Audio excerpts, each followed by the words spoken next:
I just want to address, Tamara's just put in the questions that feeling like validation should be done continuously, not just after the first time. And we are going to talk about that schedule that's there.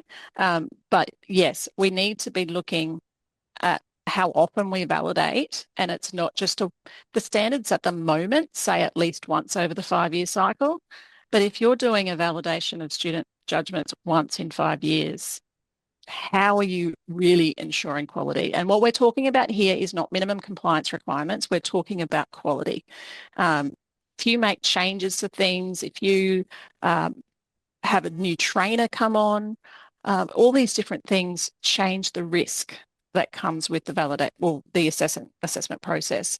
And validation, post-assessment validation, is our only way of checking that things have been done right and that we've got that quality there. So I agree with Tamara. It would be something that I would be wanting to do on a regular basis. Couldn't agree more, especially that post-assessment validation, I think is, if you can build it into your working week, build it into your normal daily processes, absolutely you should. Some fantastic tools. I'm going to plug Cloud Assess a little bit here, but within our tools, you've got the ability to drive statistic samples. You can focus on new stuff at different sample sizes and rates. And that is instant. So when judgments are made, when results are finalized, those items that you've predefined based on your risk profiles and your error of judgment really allow you to get really effective with that post-assessment validation as those results are occurring, as those competencies are being finalized and stuff. And yeah, what better way to deal with a problem than before it becomes any bigger? Exactly. So important. Awesome. All So right. this sort of looks at the cycle that we have here. And over on the right-hand side, we're starting with stage 1. And this is what we've talked about before, pre-assessment validation. So we need to make sure that we're doing that assessment, the validation of the unit of competency and the tools that we're using prior to using them. If you go and make major changes to something, then you need to go and do another validation because it's different.